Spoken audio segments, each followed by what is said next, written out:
The subject of this presentation is matrix algebra. Matrix algebra is a systematic approach of the elimination method for solving a system of linear equations. Provides another method of solution that involves a simplified notation. Matrix algebra, there are three ways in finding the determinants of a matrix. These are the crisscross multiplication, the row, and the column method. These methods are used in determining the error of the 3 by 3 matrix, which is the topic in this presentation, where error is the result of the determinants of the matrices which are not correct. First, we have the given matrix with the elements of 3, 1, and 1 in the first row, 2, negative 4, negative 3 in the second row, and 7, negative 2, 0 in the third row. These elements of matrix can be represented by a capital letter A. First step is we have to find the determinant of the matrix, and we can use the crisscross multiplication, which is the easiest way in finding the determinants of a matrix. In crisscross multiplication, we have to write the given matrix and then copy the first and second column in a given matrix. First we have to do is to find the sum of the product of the diagonal from the left upper corner, which is 3, negative 4, and 0, 1, negative 3, 7, and 1, 2, and negative 2. And the second is we have to subtract it to the sum of the product of the diagonal from the left lower element, which is 7, negative 4, 1, negative 2, negative 3, and 3, 0, 2, and 1. After we get the value of the product of the elements, we can simplify it, and now we can find the determinant of a matrix. The next step is finding the cofactor of the element of the given matrix. In finding the cofactor of the elements of the given matrix, we have to solve its element by subtracting its product from the diagonal right downward to the diagonal right upward.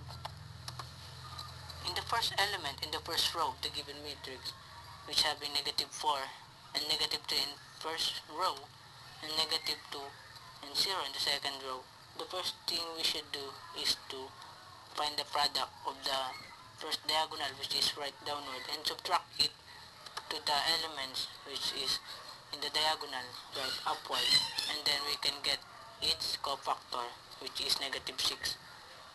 The second element in the first row is 1, having the elements 2, negative 3 in first row, and 7 and 0 in the second row, and having its cofactor 21. The third element in the first row, 1, we having the element 2 and negative 4 in first row, and 7 and negative 2 in second row, is equal to 24, which is its cofactor. The next is the element in the second row, which is 2, having the elements 1 and 1 in the first row, and negative 2 and 0 in the second row, is equal to 2, which is its cofactor. And the second element in the second row is 4, having the element of 3 and 1 in the first row, 7 and 0 in the second row, equals to negative 7, which is the cofactor. The third element in the second row is negative 3, having the elements 3 and 1 in the first row, and 7 and negative 2 in the second row, which is equal to negative 13, and it is the cofactor of negative 3.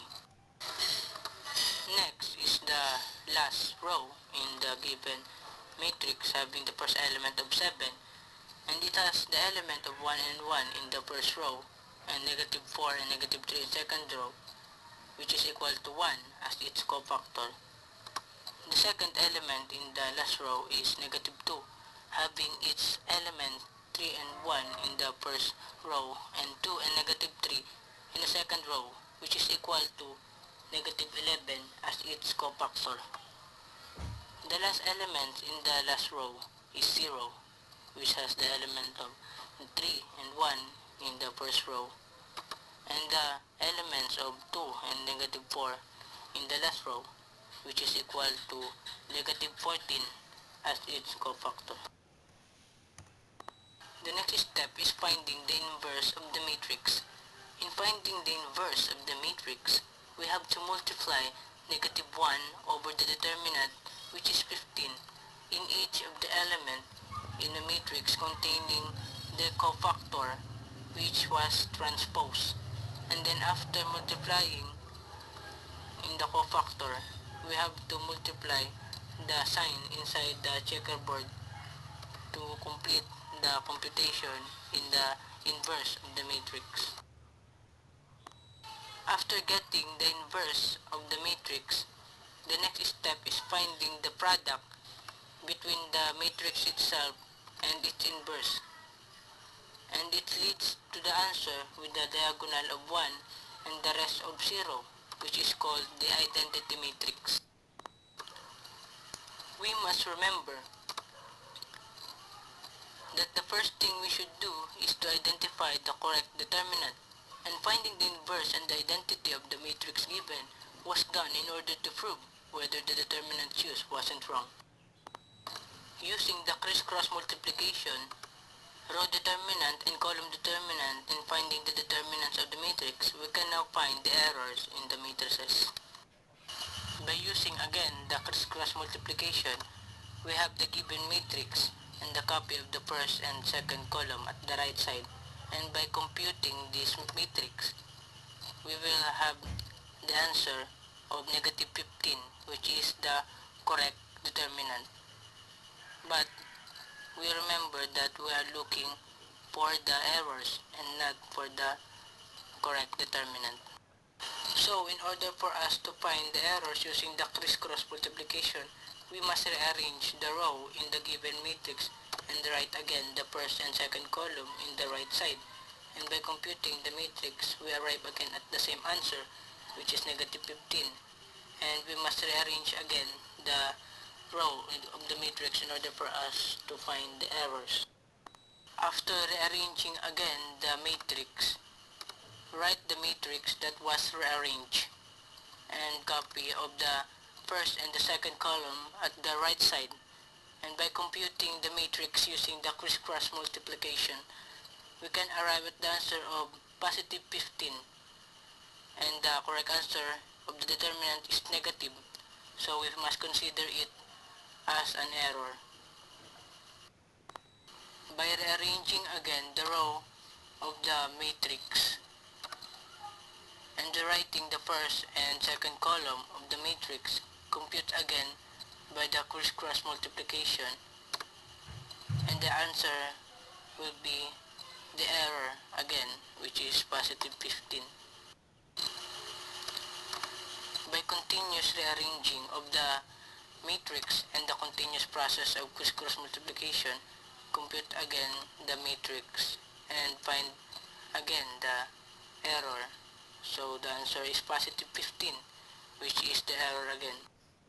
At the last rearrangement of the matrix, write the matrix that was rearranged and again the first and the second column at the right side, and by computing using the crisscross multiplication, we can arrive at the answer, and the answer is negative 15, which is the correct determinant. We can also use the column determinant in finding the errors, and by the knowledge of computing the column determinant using the first column, the answer will be negative 15, which is the determinant. And using the second column, the answer will be positive 15, which is the error. And using the last column, the answer will be the negative 15, which is the correct determinant. Rearranging the row in the matrix and solving again the column determinant using the first column, the answer is 15, which is error. And using the second column, the answer is negative 15, which is the right determinant. And now using the third column, the answer is positive 15, which is the error of the determinant.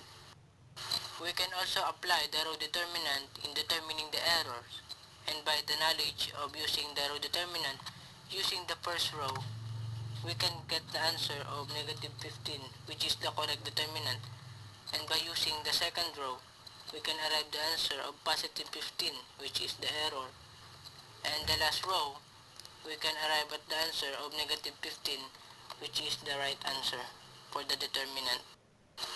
By rearranging again the row of the matrix and applying again the knowledge of computing the row determinant on the first row, we can arrive at the answer of positive 15, which is the error, and using the second row, we can arrive at the negative 15, which is the correct determinant, and lastly, using the last row, we can arrive at the positive 15, which is the error again. Because trial and error is a long method, here's a tip in finding the error easily.